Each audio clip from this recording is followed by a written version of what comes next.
Hi guys, good morning. So this is Arlene from the Philippines, and as you can see, I'm outside today.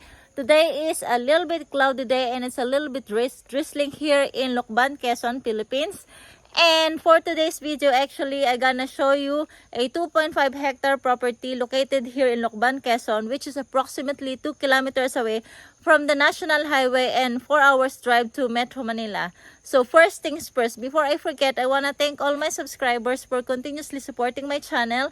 Thank you so much, guys. It really means a lot because the money I got from YouTube is actually being used to fund scholarship program for indigent high school and college students. So thank you so much. So let's check the property, okay?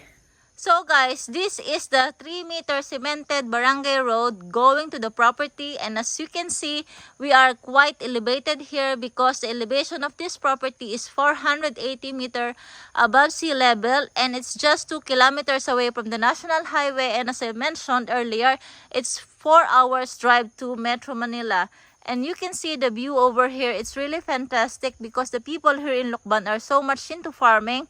Therefore, I really looking forward to one of you guys to invest properties here in Lucban. And today I'm gonna show you a 2.5 hectare property with a frontage of 300 meter long. So the property starts right here, actually, in between this bamboo fence. So everything to the left side. So where you can see the coconut trees. So the frontage is 300 meter wide and everything to the right. And actually we were measuring already. The depth of the property is 83 meter deep. So it's actually very big. So at the moment, this area is quite forested. So I'm not sure if I can go inside and check, but I see a small clearing in the area. So that's why we have to check. And actually I have a client. I will not mention the name, or maybe I should mention his name. Thanks, I'm very grateful to him in that way because he is the only one who's been monitoring actually the temperature here in Lucban, and he mentioned it to me that for the last 2 years he is monitoring the temperature in Lucban because he wanna settle here. And therefore, he found out that Lucban is even colder than Lipa or Tagaytay. And yeah, so if you are interested in properties which is actually with a very nice environment, with a lot of trees, with cold temperature or cooler climates than Metro Manila, and still very much accessible, and if you are into farming, you are looking for retirement home, or as well you are looking for investment properties, I think this property is perfect for you guys. I really like this area as well. And we have, if you know, one of the movie stars from the Philippine cinema, she is also, I think, Sasha Padilla. She has properties over here as well, turned into resort. That's why Lucban is also very well known, especially with Kamay ni Jesus and Pahiyas Festival. So we are getting close to the property, or to the end actually.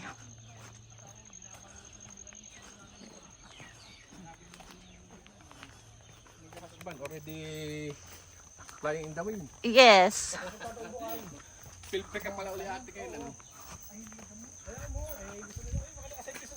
So as you can see, for those people living in Metro Manila, we are very much attached to this plant. We call it pakpaklawin, and during pandemic it's quite expensive. So if you can see over there, the property is actually I think 20-30 meters away from the Carabao. So later we're gonna check on it, okay?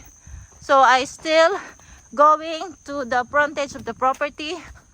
So let's see, because the frontage is quite long.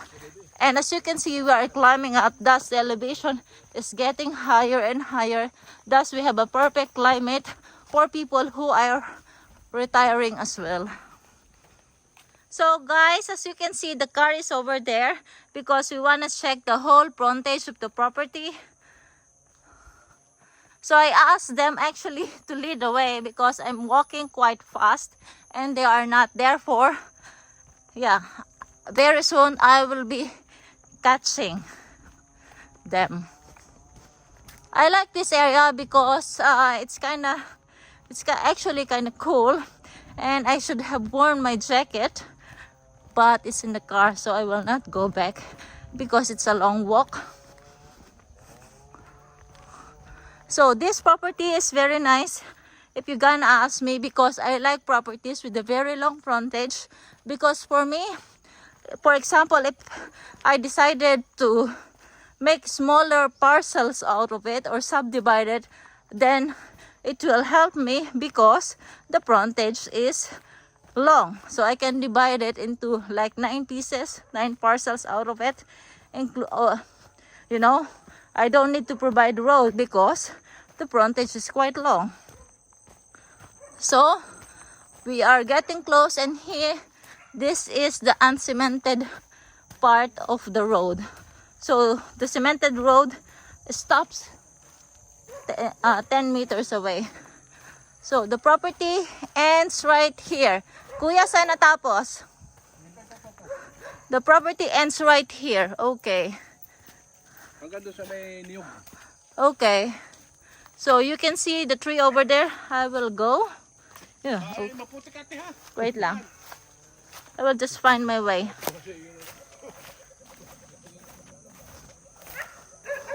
So this is the boundary of the property.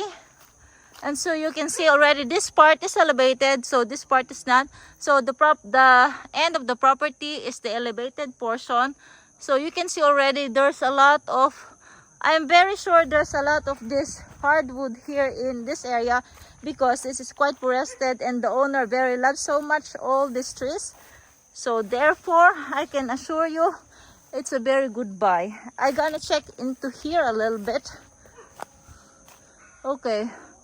So you can see it's forested. It's very nice actually. So this is a sort of a mixture of upland and flat terrain. And that will be your immediate neighbor. And they make some rice field out of it. And I can see there's some chicken and some bamboo trees. So of all the places here in this 2.5 hectare property, this one,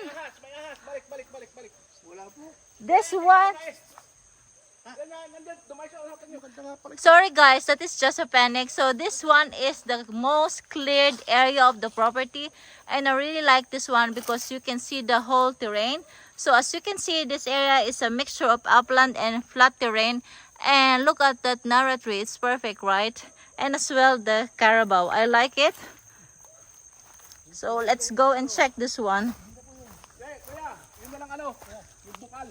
No, yung boundary. We have to see the boundary, kuya. Saan ang boundary? Yan, sa may puno. Okay, we have to see.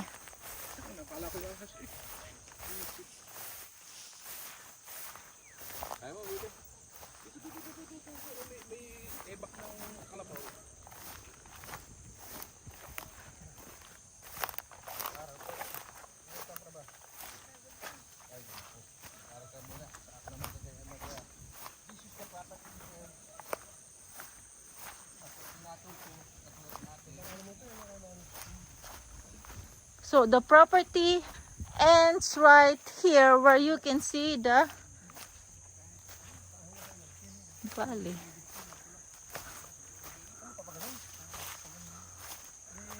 So the shape of this property is actually rectangular, and the property ends right here. Di ba kuya dito?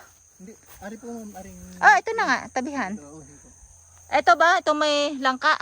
Yan pulang dahon. Ah, okay, San Francisco. So the property ends right actually here where you can see the San Francisco, and you have to draw a straight line in that way. But don't worry about it guys, because we will have the relocation to survey if it's needed to make sure that all the boundaries are very clear. So don't worry about it. So I'm just checking on here to see how the back is really looking, because this is a nice area. Very nice guys. So it means that all this area, this will be your neighborhood. So it's perfect. Wow. So you have coconut trees and some palm trees. And I'm very sorry guys, that one is not included. The jackfruit is not included. But those coconut trees, I think it's included, plus the bamboo trees. So it's really perfect. I love this property. Very nice.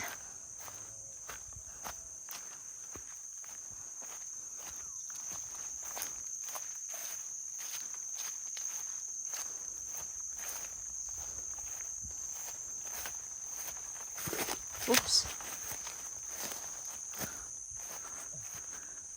So kuya, diretso lang yung papaganon, di ba? Oo, yung pong kahoy na yun.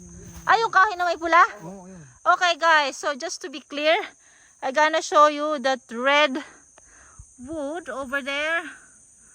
That one. Okay. And move my finger over there to the road. Sorry. Okay. That is the property. Very nice. So you can see that wood and going straight up to the road. From the starting point, that is the property. So it's really used. So it means actually on this area you have the flat land here, and I'm pretty sure this used to be a rice field, and you have a little bit portion of elevated area which is actually along the barangay road. And you can see as well over here. So this one, this area actually, all this planted with laing, this gabi and that stuff, and sampako, these are still part of the property. And over there, everything over there, yep, that is part of the property. Amazing. I love it. So guys, that ends our tour for the 2.5 hectare property located here in Lucban, Quezon Province, Philippines. And this is just 2 kilometers away from the National Highway and 4 hours away to Metro Manila. And if you are interested in this property, you can send email at arlene.lewandowski@gmail.com or oli.arlene@gmail.com, or call on my numbers 0917-621-4090 or 0998-574-7194. You can call, send message, Viber or WhatsApp or Telegram. And the price of this property is 500 pesos per square meter or 12.5 million pesos. Still negotiable. So thank you so much guys. Stay safe. Have a nice day. Bye.